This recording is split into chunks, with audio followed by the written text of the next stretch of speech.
Hello, എല്ലാവർക്കും പുതിയൊരു എപ്പിസോഡിലേക്ക് വെൽക്കം. ഇന്ന് ഞാൻ നിങ്ങളെ ചെയ്ത് കാണിക്കാൻ പോകുന്നത് ഒരു ഷ്രിംപ് ഫ്രൈഡ് റൈസ് ആണ്. എളുപ്പം ഉണ്ടാക്കാൻ പറ്റും. മൊത്തം ഒരു 10 മിനിറ്റ് മതി. എങ്ങനെയാണ് ഉണ്ടാക്കുന്നതെന്ന് നോക്കാം. നമ്മുടെ ഷ്രിംപ് ഫ്രൈഡ് റൈസ് ഉണ്ടാക്കാൻ വേണ്ടി ഷ്രിംപ് വേണമല്ലോ. അപ്പോൾ അതാണ് ഫസ്റ്റ് സ്റ്റെപ്പ്. ഷ്രിംപ് നമ്മൾ ഇച്ചിരി കുരുമുളക് പൊടിയും ഉപ്പും ഓയിലും കൂടി ഇട്ടിട്ട് മാരിനേറ്റ് ചെയ്ത് ഒരു 10 മിനിറ്റ് വെക്കണം. 10 മിനിറ്റ് വെച്ച് അത് അടുപ്പിലിട്ട് കുക്ക് ചെയ്തെടുക്കണം. ഒരു 1-2 മിനിറ്റ് ഇട്ടാൽ മതി. അപ്പോൾ അത് ഇത് ഓൾറെഡി കുക്ക്ഡ് ആണ്. ഇങ്ങനെ കളർ മാറുമ്പോഴാണ് നമുക്കറിയാം കുക്ക് ആയിരുന്നിട്ടുള്ളത്. കണ്ടില്ലേ, പിങ്ക് കളറിലിരിക്കുന്നത്, അതാണ് കുക്ക് ആയിട്ടുള്ളത്. ഇത് ഞാൻ ഓൾറെഡി കുക്ക് ചെയ്ത് കഴിഞ്ഞായിരുന്നു. അന്നേരം ഞാൻ വീഡിയോ എടുക്കാൻ വിട്ടുപോയി. ഫ്രൈഡ് റൈസ് ഉണ്ടാക്കാനായിട്ട് കുക്ക്ഡ് റൈസ് എടുത്തിരിക്കുന്നത്. അതിലേക്ക് സോയ സോസ് ഒഴിക്കുകയാണ്. എല്ലാം കൂടെ മിക്സ് ചെയ്തിട്ട് അടുപ്പേ കൊണ്ടുവച്ച് റെഡിയാക്കി എടുത്താൽ മതി. ഇതിലോട്ട് കുറച്ച് ഡാർക്ക് സോയ സോസ് ഒഴിക്കുക. പിന്നെ ഓയിസ്റ്റർ സോസ് എടുത്തിട്ടുണ്ട്. ഓയിസ്റ്റർ എന്ന് പറഞ്ഞാൽ ഒരു ഷെൽ ഫിഷ് ആണ്. അടുപ്പയിൽ സിമ്മിയിലിട്ട് അതിൻ്റെ എക്സ്ട്രാക്റ്റ് എടുത്തിട്ട് അതിൻ്റെ കൂടെ സോയ സോസും ഷുഗറും ഒക്കെ ആഡ് ചെയ്ത് ഉണ്ടാക്കുന്ന ഇതെല്ലാം കൂടെ നന്നായിട്ട് മിക്സ് ചെയ്യാം. അപ്പോൾ നന്നായിട്ട് മിക്സ് ചെയ്തു. ഇതിലേക്ക് മുട്ട, യൂഷ്വലി നമ്മൾ മുട്ടയൊക്കെ അടുപ്പയിലിട്ടല്ലേ ഉണ്ടാക്കി അതിലേക്ക് റൈസ് ഇടുക. ഇതിപ്പോൾ നമുക്ക് ഇതിലോട്ടങ്ങ് ഒഴിക്കാം. ഒഴിച്ചിട്ട് മിക്സ് ചെയ്ത് അതും കൂടെ ഒരുമിച്ചാക്കി കൊണ്ടുപോയി റെഡിയാക്കി എടുക്കാം.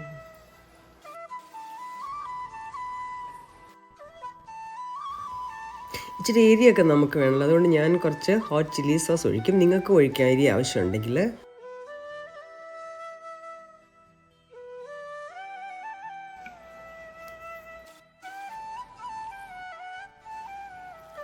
ഇതെല്ലാം മിക്സ് ചെയ്ത് കഴിഞ്ഞ് ഇതും കൂടി മാറ്റി വെക്കാം. ചൂടായ പാനിലേക്ക് ഗാർലിക് ഇടാം. ഇതിലേക്ക് ഉള്ളി, ഒരു ഉള്ളി,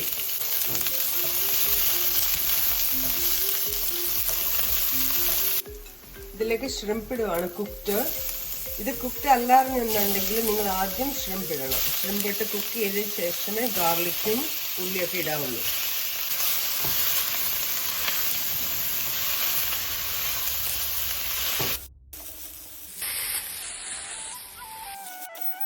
ഇതിലേക്ക് ഞാൻ ഫ്രോസൺ വെജിറ്റബിൾസ് ആണ് ഉപയോഗിക്കുന്നത്. ഇങ്ങനെ വാങ്ങിച്ചാണ്. ഇതിൻ്റെ കോൺ ഉണ്ട്, ബീൻസ് ഉണ്ട്, ക്യാരറ്റ് ഉണ്ട്, ഗ്രീൻ പീസ് ഉണ്ട്. അപ്പോൾ കുറച്ചുകൂടി എളുപ്പമല്ലേ, ഈ ഫ്രോസൺ വാങ്ങിച്ച് കിട്ടാൻ മതിയല്ലോ. ഇതിലേക്ക് ഞാൻ കുറച്ച് കുരുമുളക് പൊടി ഇടാണ്. ഉപ്പൊക്കെ അധികം ഇടരുത്. പിന്നെ ഈ സോസിൻ്റെ അകത്തൊക്കെ ഉപ്പുണ്ട്. അപ്പോൾ അത് നോക്കിയിട്ടേ നിങ്ങൾ എക്സ്ട്രാ ആഡ് ചെയ്യാവുള്ളൂ. സ്റ്റീം കയറാൻ വേണ്ടി അടച്ചു വെക്കാൻ പോകും. ഒരു 2 മിനിറ്റ്.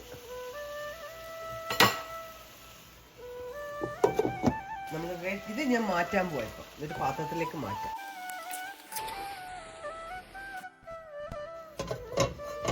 ഇത് ഞാനിപ്പം കോരിയെടുത്തു. എന്നിട്ട് ആ സെയിം തന്നെ വാക്കിലേക്ക് തന്നെ ഇച്ചിരി എണ്ണ ഒഴിക്കാം. ഇതിലേക്ക് എണ്ണ ഒഴിച്ചു. എണ്ണ ചൂടായിട്ടുണ്ട്. ഇതിലോട്ട് നമ്മളെല്ലാം കൂടെ ചേർത്ത് വെച്ചിരിക്കുന്ന സോസ് ഒക്കെ ആഡ് ചെയ്ത് വെച്ചിരിക്കുന്ന റൈസ് ഉണ്ടല്ലോ, അതങ്ങോട്ട് ഇടാം. ഞാനിത് നന്നായിട്ട് ഇളക്കുകയാണ്. ഇളക്കി നമുക്ക് ആ മുട്ടയൊക്കെ ഇതിൽ കിടന്ന് ഇനി എല്ലാത്തിലും കിടന്ന് വെന്തോളും. ഫ്രൈഡ് റൈസ് അല്ല, ഇത് ഫ്രൈ ചെയ്യാം നമുക്ക് റൈസ് ഇത്തിരി.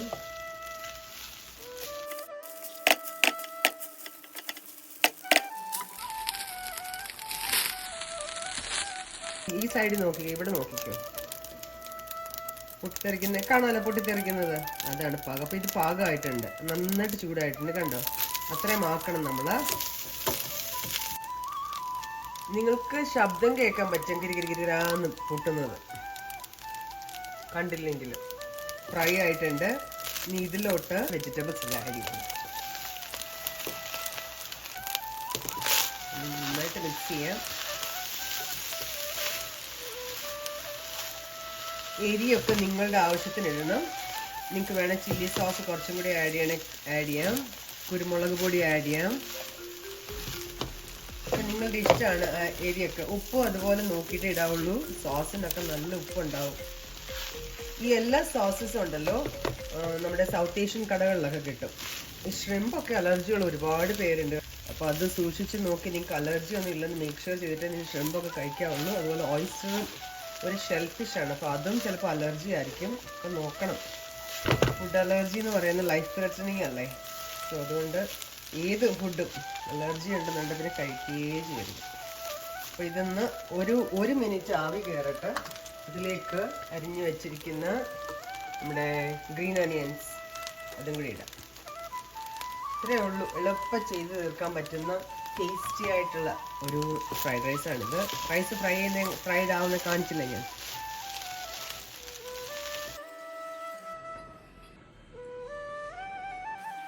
ഫ്രൈഡ് റൈസ് ഉണ്ടാക്കി കഴിഞ്ഞു. ഇത് കണ്ടോ, ഞാനിതിന് നാരങ്ങ ഇതിലൊന്ന് സ്ക്വീസ് ചെയ്യാണ്. ഇച്ചിരി ഒന്ന് പിഴിയാം.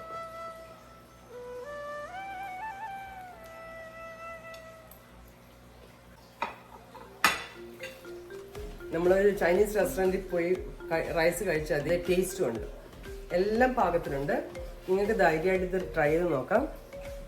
ഈ വെജിറ്റബിൾ ഫ്രോസൺ ഇല്ലെന്നുണ്ടെങ്കിൽ നിങ്ങൾക്ക് വീട്ടിലുള്ള ബീൻസും ക്യാരറ്റും ഒക്കെ അരിഞ്ഞിട്ട് ഗ്രീൻ പീസും ഒക്കെ അരിഞ്ഞിട്ടുണ്ടാക്കാം. ഇതാകുമ്പോൾ കുറച്ചുകൂടി എളുപ്പമല്ലേ. ഫ്രോസൺ വെജിറ്റബിൾസ് അങ്ങോട്ട് ഇട്ടാൽ മതിയില്ല, അരിയാനൊന്നും പോകണ്ട. അപ്പോൾ അത്രയും കൂടി സമയം നമ്മൾ ലാഭിച്ചു.